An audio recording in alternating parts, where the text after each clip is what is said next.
Okay, yeah, go out and go back in, I guess. I don't know. Okay. Let me do, I'm sorry, I'm working on 2 different computers, so. All right, got it. So all of you at home, welcome. And everyone in the audience, welcome. Let me see if I can do this without causing too much disturbance. That was one of the ones. Let me see. Okay. Okay, can you hear me at home? Yes. Yes. All right. We live here now. So, hello. And I'm trying to angle this computer where, can you see me? Yes. You see me, you can hear me. All right. So the technology has been incredible this evening. Being nice. So welcome everyone. Christine Von Kalnitz. I'm the chair of the local Robert Lunz group of the Sierra Club. We have over 1,400 members in Berkeley, Charleston, Colleton, and Dorchester counties.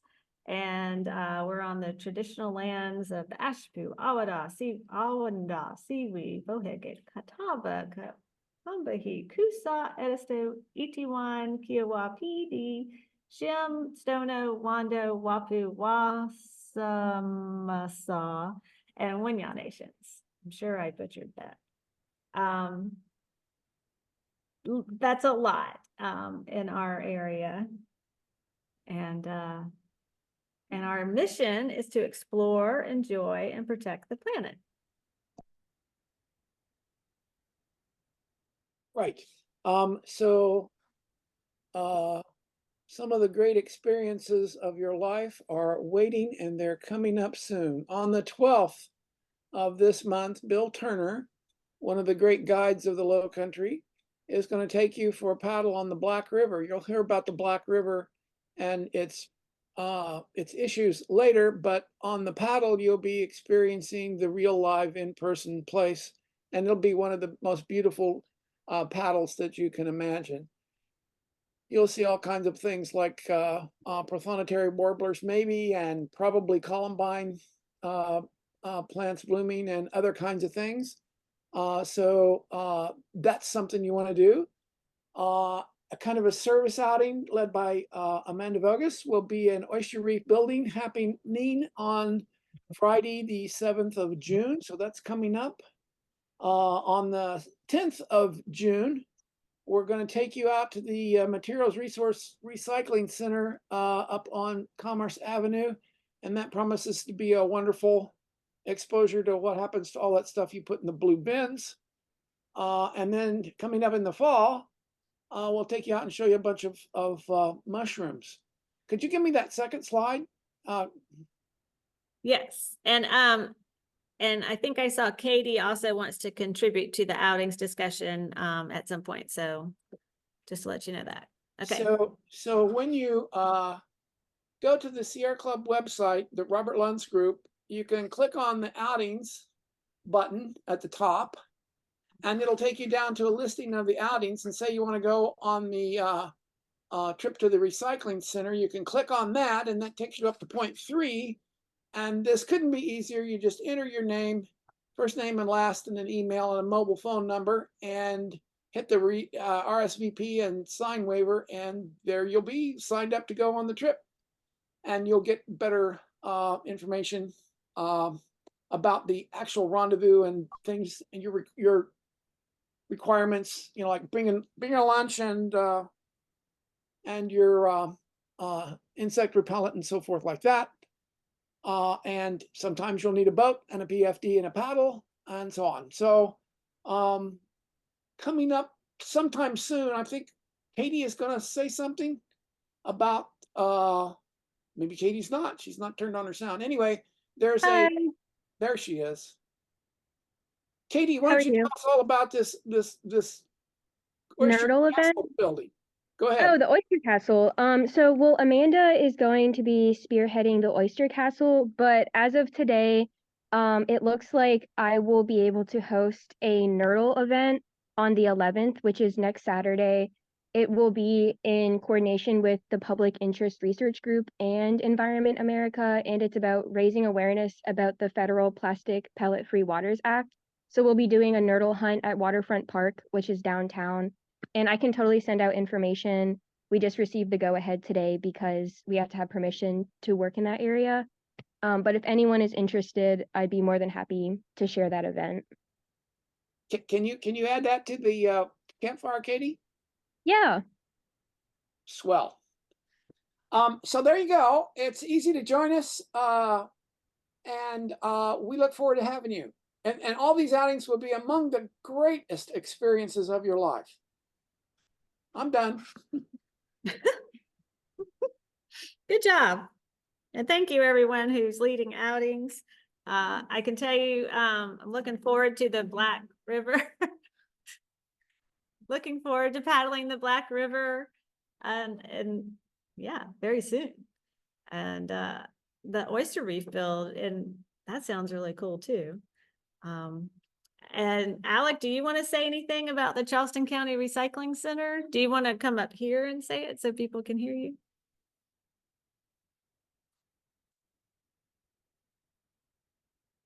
Yes, the recycling center visit. This was one we actually had to reschedule because of a glitch, but we'll be doing that. We'll be visiting. This is a brand new facility that opened up about 2 years ago, where all the material from Charleston County goes.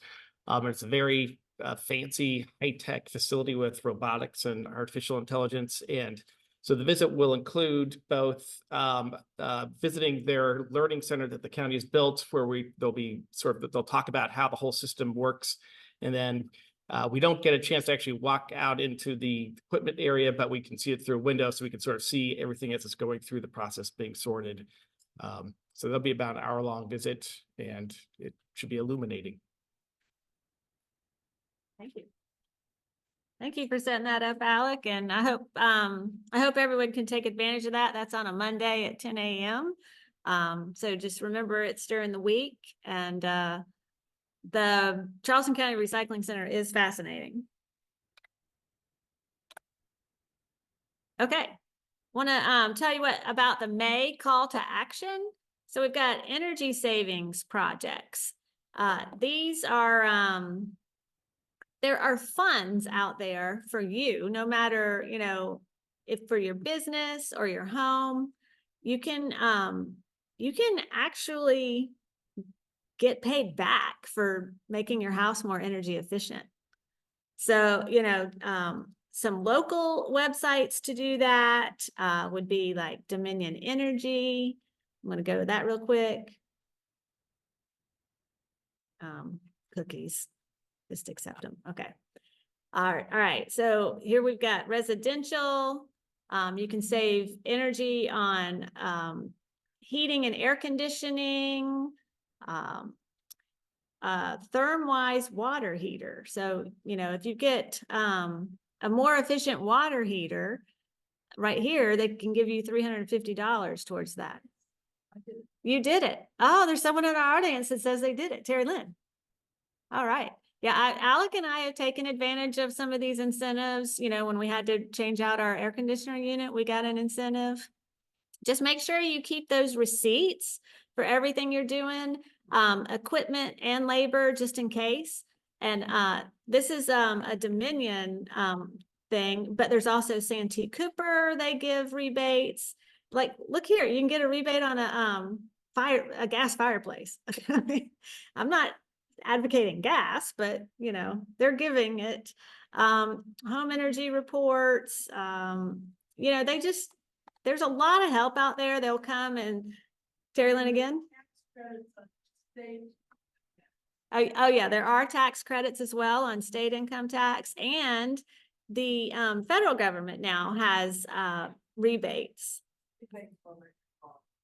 for electric cars, but they also have rebates for like air conditioning. The IRA does. It's a tax incentive.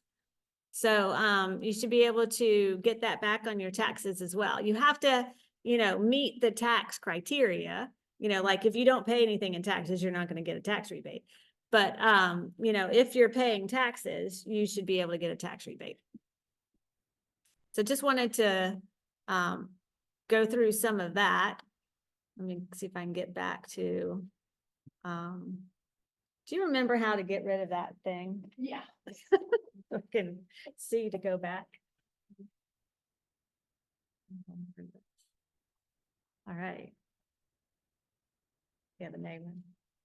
Excellent. Okay, so we will send out all of this information soon, and you'll be able to go to all these links and learn more. There's a South Carolina Energy Office. There's a newsletter that they send out. You could sign up for their newsletter every month to learn more. And then there's information here about the IRA. That link to the IRA guidebook, that guidebook is huge. So I would suggest Googling the IRA to learn more. It's the the Investment Reduction Act. Okay. Before we get to tonight's program, I just wanted to tell you about next month's program. All right, that's going to be June. Let me get that out of my way. June 6th. June 6th at 7 p.m. It's going to be at the Rita Holling Science Center, which is back in our normal meeting spot over at the College of Charleston. Chris Leolia from, is that right? Leolia is from the North Carolina Botanical Gardens, and she'll be talking about gardening for joy and abundance. And this is also our program that is in conjunction with Piccolo Splato. So she's really going to be presenting a program that expresses the artistic value of gardening. So I hope you can make it to that one. Okay. Let me do this.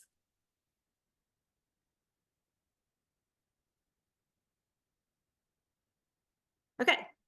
Erin Donmoyer is here, and she is joining us from the Winyah Rivers Alliance. She has been the river keeper of the Black River and the Sandpit watersheds. She grew up in South Carolina, exploring the rivers and cypress swamps near her family farm on the banks of the Great PD River. And she lived in Alaska and Vermont for over 20 years, but now we've got her back in South Carolina. So we want to welcome Erin and thank her for all the work that she's doing on the Winyah River. All right, or the Winyah River watershed.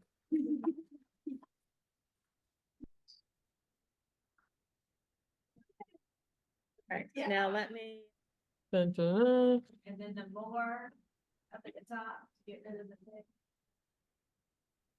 Don't know why it was away the whole time last time. Now it keeps going up, but there you go.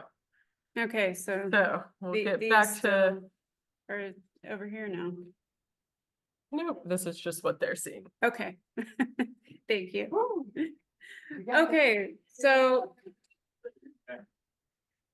the map under Black Sandpit River Keeper is just the outline of the watersheds that I watch over. The largest of the two is definitely the Black. The Sandpit's rather tiny. It's only a 9-mile long river.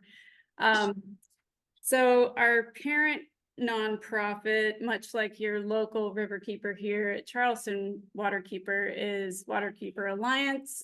They're a really large nonprofit doing great work protecting water globally. There's 311 waterkeeper groups under Waterkeeper Alliance. So I do lots of things and wear lots of hats as a river keeper, but tonight I'm mostly here to talk to you about number one up there, keeping polluters accountable. And we're going to be honing in on the topic of PFAS.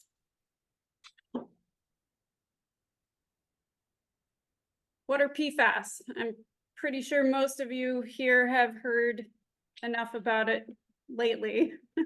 It's been a rather common topic in the news, but just for a review, in case anyone needs a refresher, it's a group of widely used, long-lasting chemicals that were introduced into the broad market in the 1940s as oil resistant, water resistant, heat resistant coatings. Teflon coated pans and Scotch Guard were some of the earliest examples that we saw in the market. And PFAS are very effective at not breaking down, thus the name forever chemicals. There's around 15,000 different kinds of PFAS chemicals at the moment. That number seems to keep growing as they figure out what else qualifies as PFAS. And because of their widespread use and persistence in the environment, PFAS have been found to bioaccumulate in the blood and tissues of humans and animals all over the world. And they're in most of our surrounding environments. And why do we care about that? Well, PFAS have a laundry list of different pretty awful health impacts. Some of those are listed up there: different cancers, thyroid, liver, heart disease, autoimmune disease, and lots of different sorts of complications with pregnancies and birth defects. And we're also seeing those in animals as well. So just to set some expectations about my presentation tonight, I just want to say what it is and what it is not.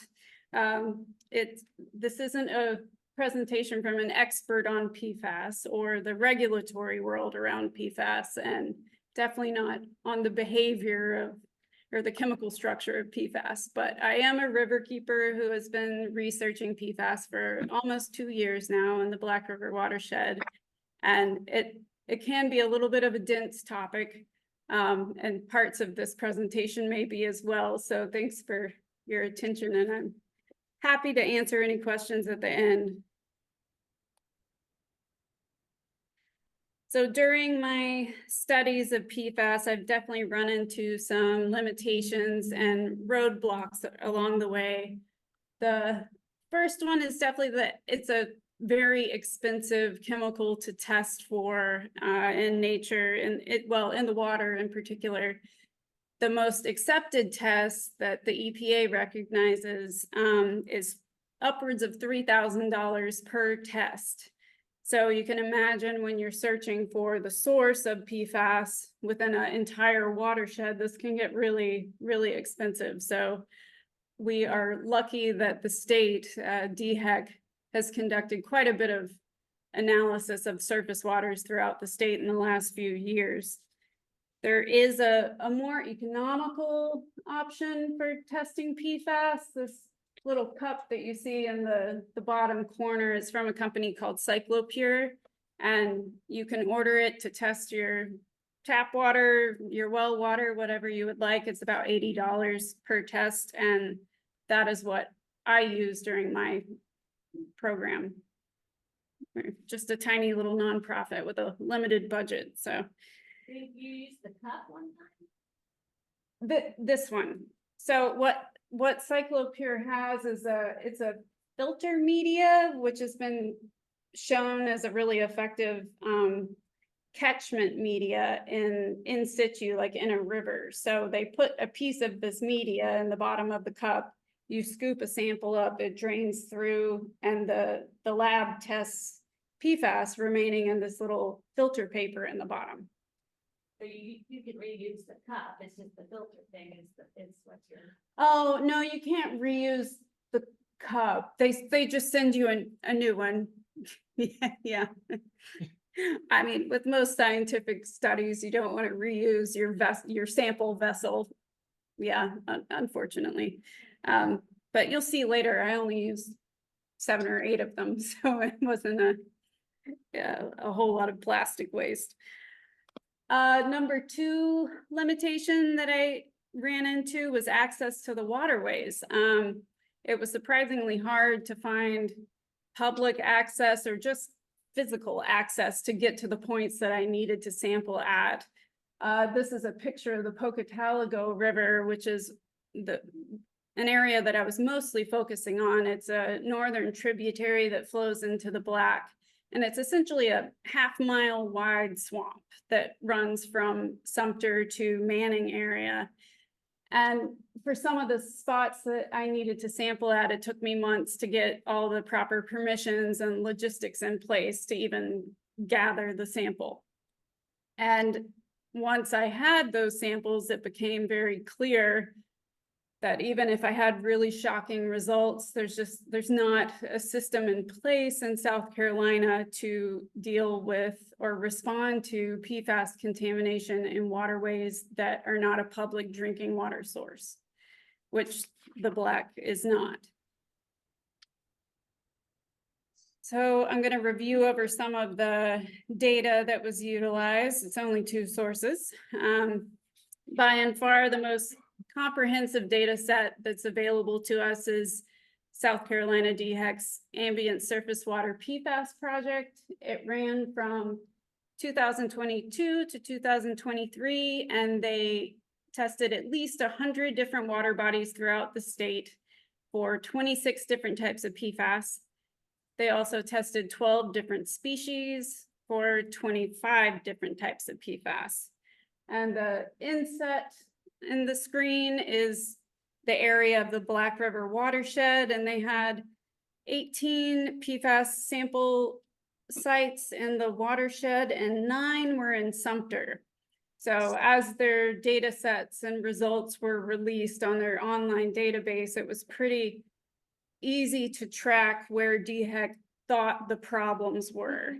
So I picked up the ball where they stopped sampling. And here's my few sites that I tested in the Black River watershed. I've got 7 sample sites that I tested at least once, and 4 are within the Sumter area. So I definitely think the environmental harm of PFAS is more than enough to be concerned about and respond to, but there's also many communities along the banks of these rivers.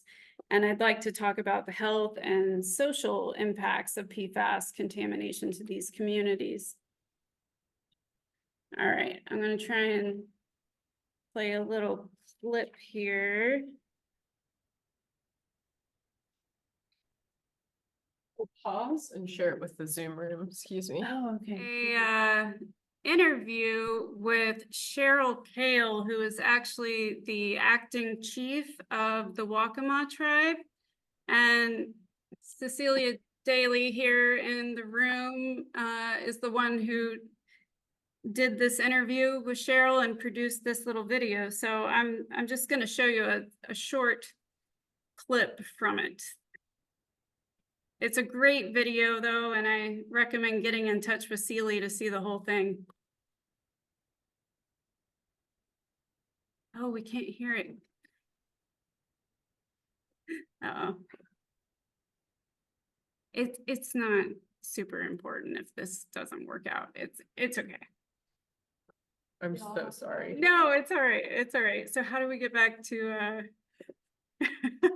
This is really exciting, everyone. I'm sure it's- basically, this was just to highlight impacts to some of the Native American parties in the area, and Cheryl is talking about how fishing was very important to her and one of her favorite things to do, and she recognizes that it's not currently safe to eat the fish, so she's quit fishing since 2019. PFAS is a very personal issue for her. Her son actually had testicular cancer at age 20, and they believe that it's attributed to PFAS contamination where he grew up. All right, so we've talked about the what and the where. To dig into the who a little bit more, let's look at the demographics of the watershed. The potentially impacted areas downriver of the identified main pollution source are the counties of Sumter, Marion, Williamsburg, and Georgetown. And within these counties, the majority of races minority races are the majority, notably Black. And there's also several Native American tribes represented within and around this watershed, and those include Shara, Wakama, Pidi, Shakora tribes, among others. So cultural values of fishing and safe access to water for ritual and spiritual reasons is a really important impact to consider for these communities that are already disadvantaged.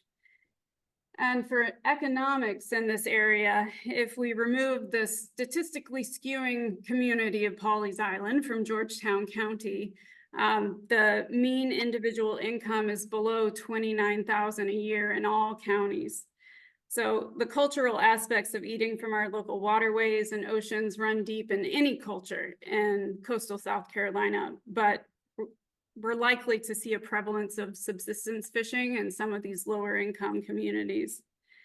So in an effort to connect demographics with the likelihood of eating contaminated fish, there's a 2017 US-wide study that said of the 17.6 million high-frequency consumers of fish, that's about 3 meals or more per week of fish, the highest mean consumption rate was attributed to Black populations across the US. So going by the statistics that we reviewed here, this is definitely a social and environmental justice issue in this area. And PFAS is a everybody problem, but when environmental justice is present, it needs to be called out. So one example of this in the watershed is the community of Cherryvale, south of Shaw Air Force Base. Cherryvale's water supply was irreparably poisoned by PFAS from the base. Oh, thank you. Excuse me. I moved it. And Cherryvale's population is over 50% Black, and over 20% of its residents are below the federal poverty level. So thankfully, Shaw has been addressing this issue by delivering water to the community for a number of years now, but you know, this never should have happened. So if all of these populations we're discussing are regularly eating these fish, how bad is it and what level of contamination are we looking at here? Before we talk about this, I definitely want to make a disclaimer that we don't have enough studies that have been conducted on fish tissue contamination in the state. But from what we have, this is a comparison of North Carolina and South Carolina fish contamination levels. The results of a 2022 study in North Carolina resulted recommendations of no consumption of several fish for at-risk populations out of the Cape Fear River. And largemouth bass and sunfish were included in those. So here we can see PFAS levels, which is one of the 1,000 types of PFAS, compared between North Carolina fish and South Carolina fish collected in the Pocatello River. So South Carolina bass tested at 86,200 parts per trillion. That's 3.5 times higher than where North Carolina said do not eat the fish. South Carolina sunfish from the Pocatello tested at 193,000 parts per trillion, and that's almost 9 times higher than the cutoff for North Carolina. So this is pretty scary, and we absolutely do need more testing, obviously. The South Carolina study for fish tissue from DHEC was rather small, and there's just about 1 sample per site. There might have been multiple species sample, but just 1 fish tissue sample from a composite or just 1 fish. So we all know that's not sufficient for a scientific study, but what we've seen is pretty concerning. And it was consistent levels throughout each of the species. So it doesn't seem like it was just a one-off. So did they tell us nothing? We'll get to that. Sort of. So as if that wasn't shocking enough, here's another study to drive this point home. I find this one particularly shocking. It's out of Duke University, and it compared eating 1 8-ounce serving of fish at varying levels of PFAS contamination to drinking water for a month at various levels of PFAS contamination. So if we model Duke's formulas for the sunfish caught in the Pocataligo, eating 1 8-ounce serving for dinner of that sunfish is equivalent to drinking PFAS contaminated water for a month that is over 55,000 times the safe EPA drinking limit. So that's pretty staggering. So for our sake, I certainly hope that additional fish tissue studies show a less dire picture than that is, but we won't know until we know. Okay, so what did DHEC or the state do with their own findings? They initially decided that it wasn't enough data to go public with it and said, well, there's already fish consumption warnings in all these watersheds based on heavy metals.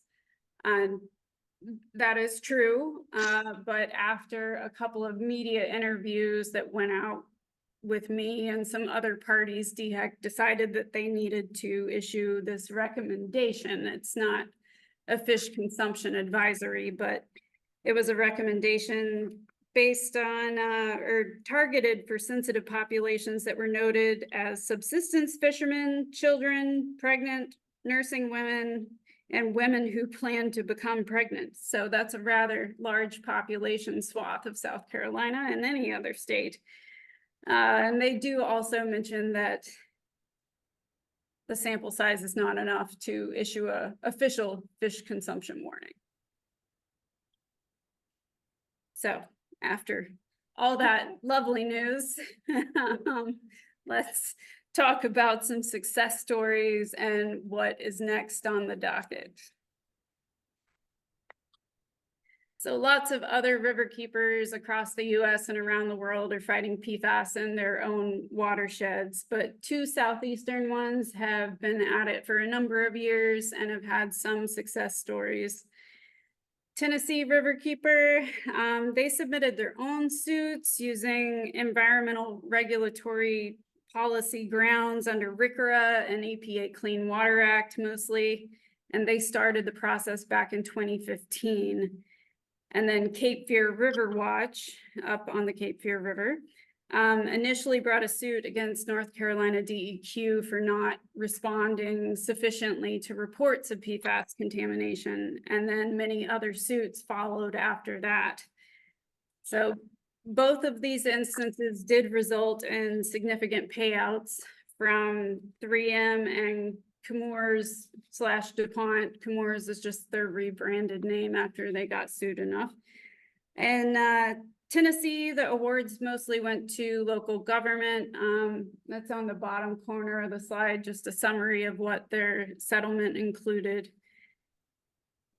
And let's see, recently, the 3M case that actually was under a judge here in Charleston was settled for $12.5 billion for different PFAS contaminated public water sources across the US.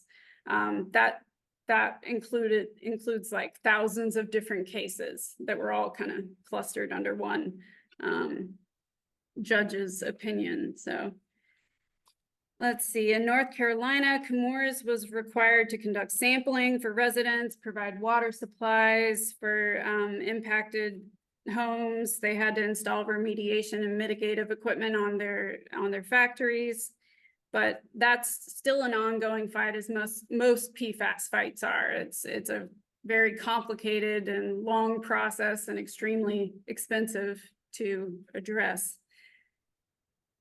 And the one thing that I do want to point out with these 2 success stories and quite a few others is they involved public drinking water source rivers.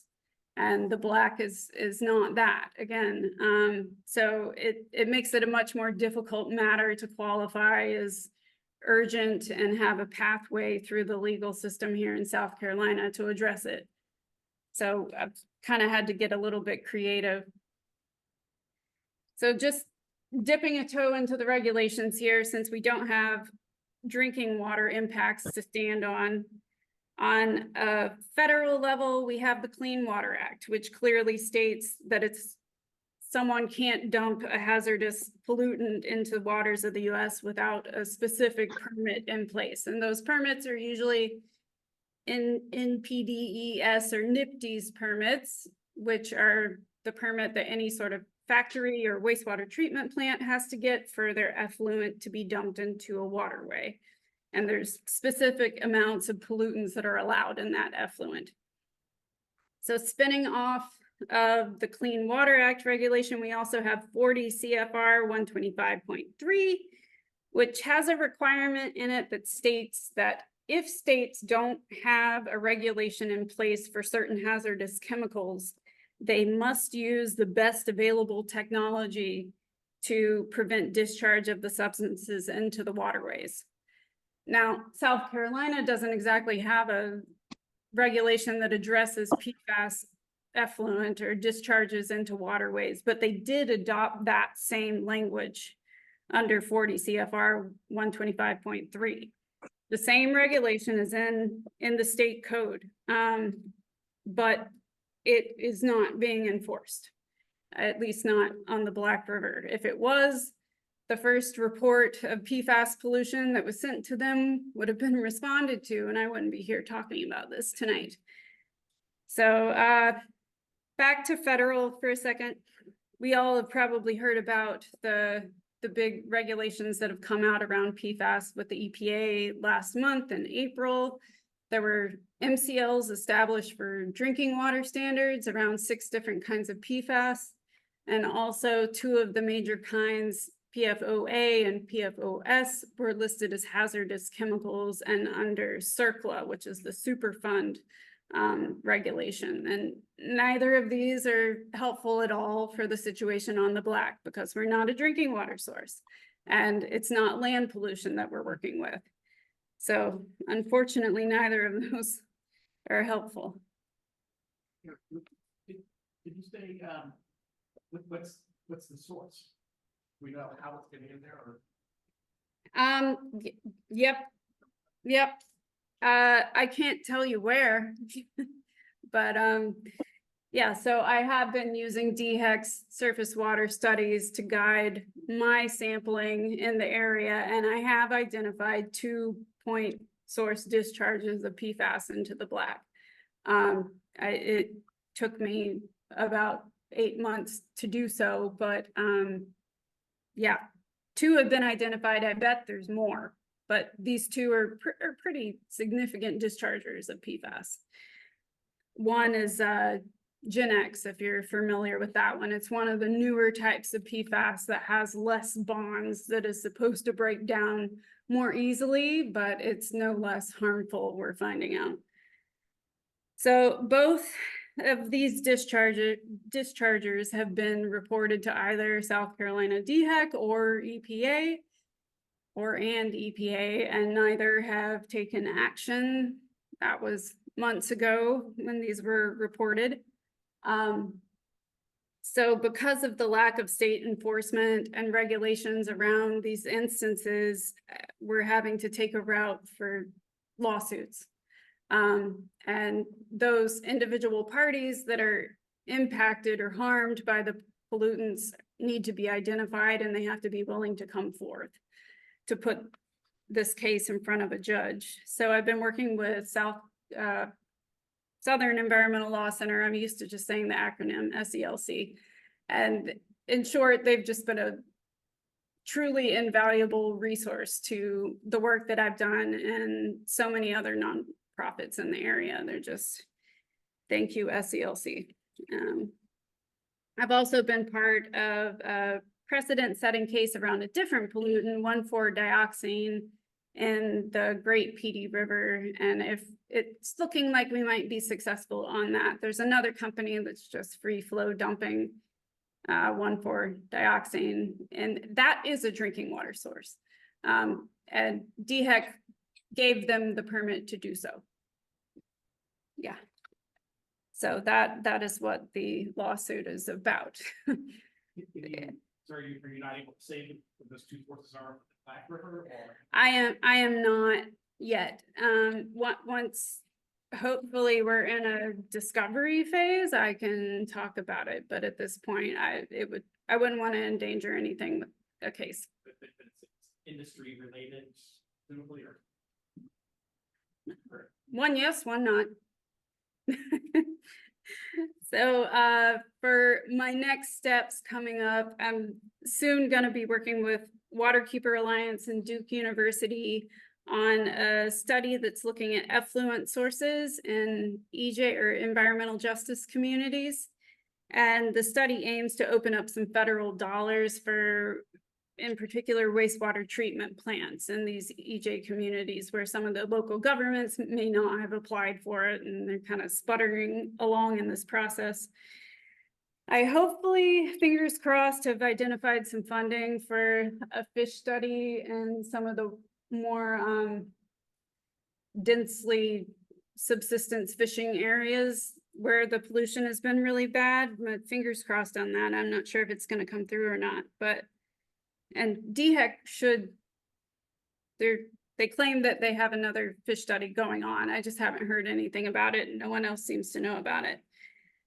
Sea Grant also funded a study that's a joint study between Winyah Rivers Alliance and Coastal Carolina University. And we're going to be looking at the impacts of climate change and flooding and the fate of PFAS, considering those two elements in the lower Winyah Bay or Winyah Bay watershed, which includes the Black. And to reach out to some of the more at-risk populations in the Sumter and what's that town? Manning, yes, thank you. I'm going to be holding a town hall at the end of this month to get the word out to them and hopefully find some people that are willing to be a part of a case to shut down one of these polluters. Okay, I promised that I would do a little database navigation tutorial for DHEC's PFAS study. There's a QR code that will take you to the study site if you would like to. Oh, that's a different QR code.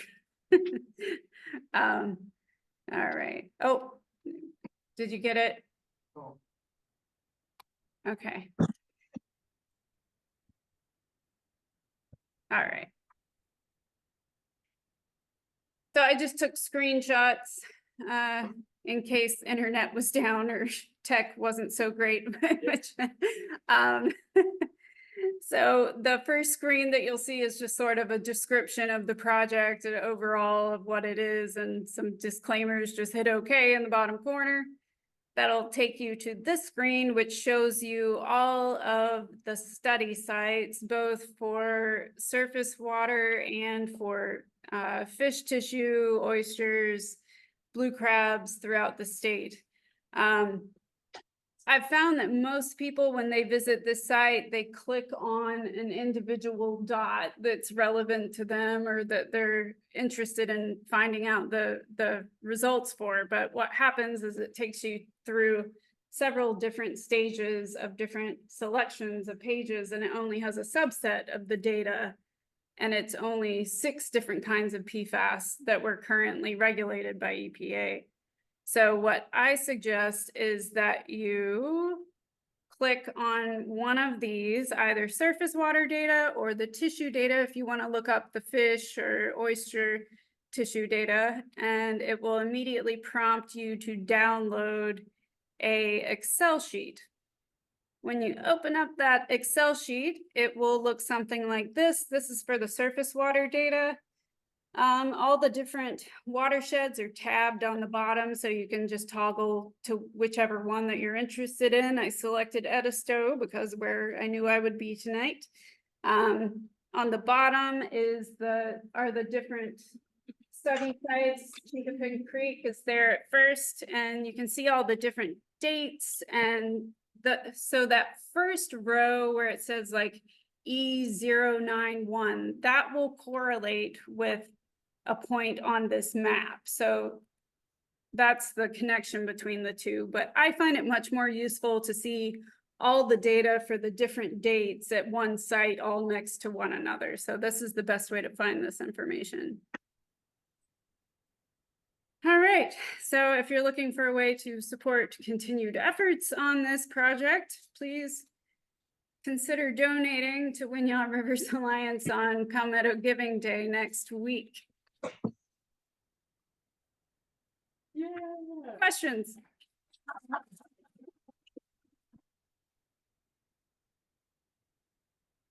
Yes. You use the word bioaccumulate,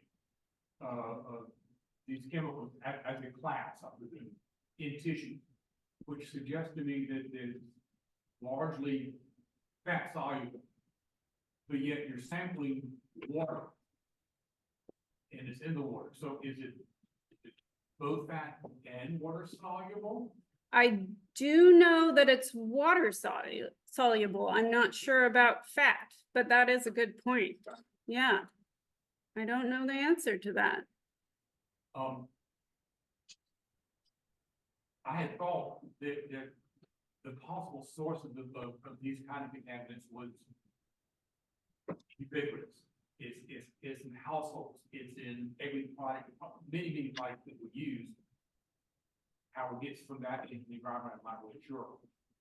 But you're also seeming to suggest, at least within your watershed, that Mhm. there are industrial level point source, so contaminants. Absolutely. Yeah. So in very big picture, it's both our kitchen pans and an industrial setting arbitrarily dumping something in the river. That's exactly. So it's on both scales. Yeah, I mean, in terms of non-point source and point source, I would say it's both, but the non-point source is going to be more from sludge that's been spread on fields from the wastewater treatment plants. That's been a really large issue. Wastewater treatment plants collects it in a sludge and then redistributes that sludge and thus distributing the feed. It's actually a Yeah. product that you can buy. Yeah. It's a fertilizer. What's wrong with that picture? I'm sorry. No, I know. It's a type of fertilizer, and it's very Yeah. unfortunate. A lot of people in rural areas are using this biosludge fertilizer in water.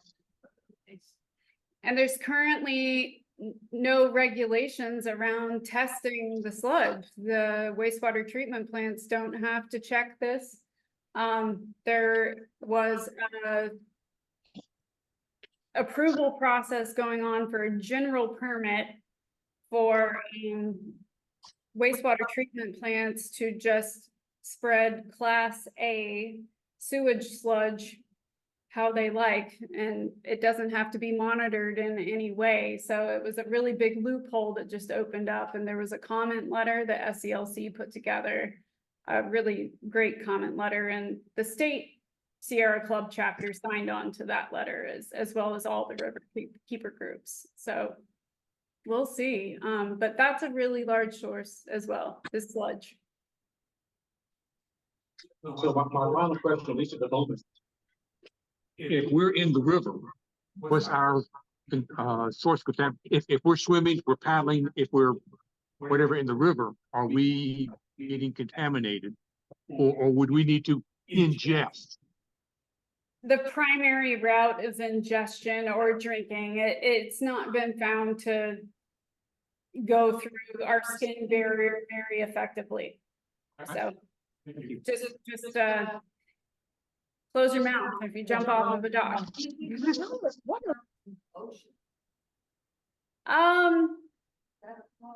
Well, I haven't really looked into that too much, but I did just read a study or a tidbit from a study in the Netherlands, I believe, where they tested aerosolized amounts of PFAS on a beach. And it was thousands of times higher on the beach than it was inland because of the waves crashing and aerosolizing this evidently high amount of PFAS in the ocean I water. believe that's probably happening on every beach. With Yeah. Many different kinds. You feel like you're getting fresh air. Well, we full live at the beach. I mean, and that may be more prevalent at the coastline with freshwater input coming in nearby with higher amounts of PFAS, and it dissipates when we get into the open ocean. One can hope. I don't know though. Yeah.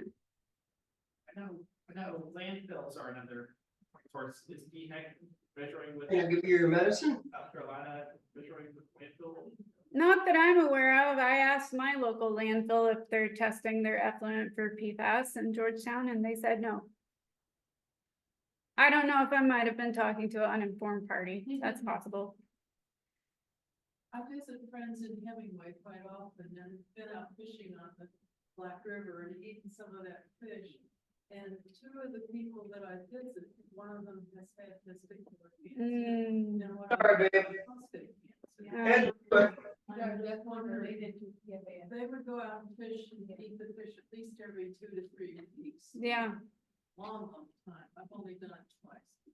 But how often would you have to eat the fish?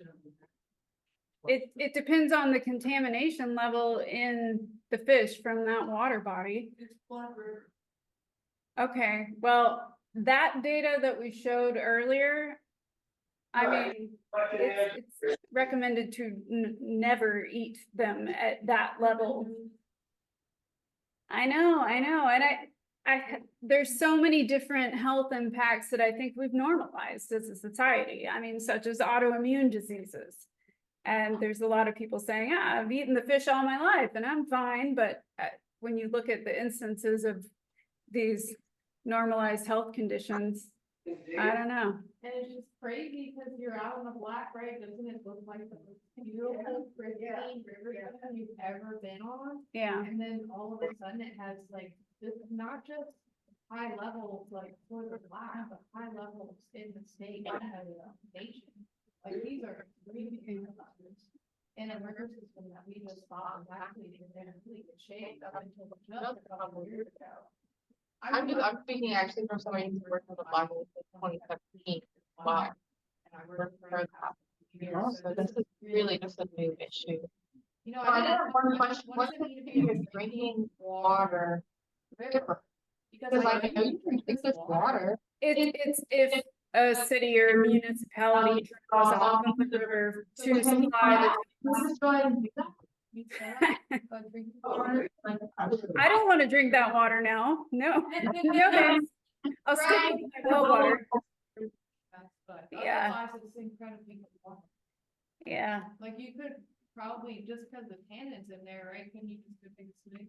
That's what people say. So I think there's some questions from online. Yeah, I saw somebody did mention that to their knowledge, PFAS is fat soluble. Okay. Yeah. Let's see, who's testing the water or fish on the Ashley River?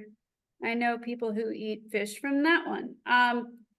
Follow that. I'll put the let's see, the QR code back up to get to the DHEC site there. Or if you just type in South Carolina DHEC ambient surface water PFAS project, it will pop up. And check for the Ashley River on there. I believe DHEC studied the Ashley. So you should be able to find data on fish tissue in the Ashley River there. To Kathy. And Star, I think you had some questions. Can you just unmute yourself and ask your questions? So when a judgment is made, say whatever amount, let's say it's $10 million, but the amount's immaterial, whatever that amount is, does that money get paid from the offending entity to individuals, or does it just go back to the lawyers, or does it actually do something to mitigate the problem? So would it go to, if there was a public drinking source, would it go to the people who are treating the water for distribution for drinking, or would it go to individual families to buy filters, for example? Gotcha. So there's a couple of success stories that I did share earlier, 3M and Chemours. The vast majority of the money went to installing equipment and infrastructure into the water utility to remove the PFAS from the public water source. if, as far as individual compensations, I think that there's an awful lot of individuals suing for PFAS impacts out there in the US right now in individual cases, but not in these larger cases going after, like the 3Ms and Chemours like we talked about. Another question is, I noticed in some of the tables, because Alright. Oh, one more. Yeah, one more. He's asking the question right now. Oh, I'm sorry. so sometimes the Can't hear levels him. for a given site are tremendously high. And then the next sample, so and oftentimes there were two samplings in those tables. And at times you'd get like a gigantic number. Mm-hmm. And the next time it would be maybe 300 or 400, which is still high, but still not the same. Is that just washout from the sludge being put onto a field somewhere? Yeah, it all depends on the source. It's hard to say. If it's coming from sludge, sure, it might be after a heavy rain event. If it's coming from a point source, a lot of these discharges don't have continuous discharges going all day. It's at a certain time of day, and depending on when the water body is sampled, the amounts are gonna reflect that. So large data sets are important to obtain to really get a good picture. Well, okay. I think that's the last question. Alec, come on, one more. Are there other anything made beyond lawsuit legislative is there action towards trying to address it at the source? Oh man, that was all echoed and I don't know if I actually heard you. Beyond suing, is there anything else we can do? Legislative effort to try to source and start to regulate or direct the control? Here and there, yeah, there's a couple of bills working their way through right now, that you could express support for. On federal or state level? State level. Federal has had more steps forward than our state, in my opinion, with PFAS. So I would focus on state. There's two bills right now that involve the basis of the bill was like whatever party, the offending party that has been found to be a point source discharger of PFAS must be financially responsible for cleanup, remediation, etc. So that nothing like that is in place right now. The impetus is being put on the water utilities and the wastewater treatment plants. It seems all so backwards. If you just regulate the producers first, eventually it's just going to come back to taxpayers to foot the bill for the public water utility. I don't understand. Is the federal standard so inadequate that the states have to pick up? Well, the federal standards have made some pretty big steps forward recently, especially around drinking water. So it just depends on the state. I mean, the state that we're in is not nearly as good as some, say New England states or California in terms of cutting edge protective or environmental type laws. I have a friend who is a chemist. He used to work for DuPont. He's been working on PFAS as a consultant. And he thinks that the defect standards are the most reasonable. He doesn't think it's a perfect solution because PFAS is so important to our economy. We're building new chip facilities because we need it to stay current. At the same time, saying we can't do it with some of these regulations. So it's a real mess right now from the manufacturing side. But the statement really is that the states are going in so many different directions that he's really just trying to make sure that the government, that the federal government deals with it, and the states kind of deal through the federal government. But if you have different regulations with these states, then makes it extraordinarily difficult to get anywhere. Right. I mean, we're talking about hundreds or thousands of different chemicals though? I mean, with PFAS?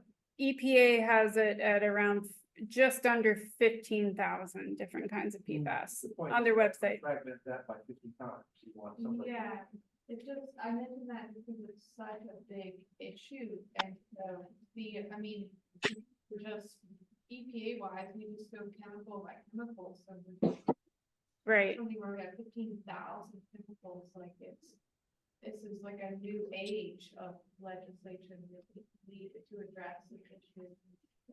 Yeah, well, there was a lot of arguments for which, to your point, would have not been good, but arguments for treating PFAS as a class rather than individual chemicals. There were an awful lot of comment letters that went off to the EPA when that was being decided about 6 months ago, arguing for treating them as a So class. that class idea is now out the window. Yeah. Yeah. Well, at least not yet. Not yet. All right. Thanks, So- thanks, y'all. Kind of depressing. Sorry. Thank you. I'm sorry.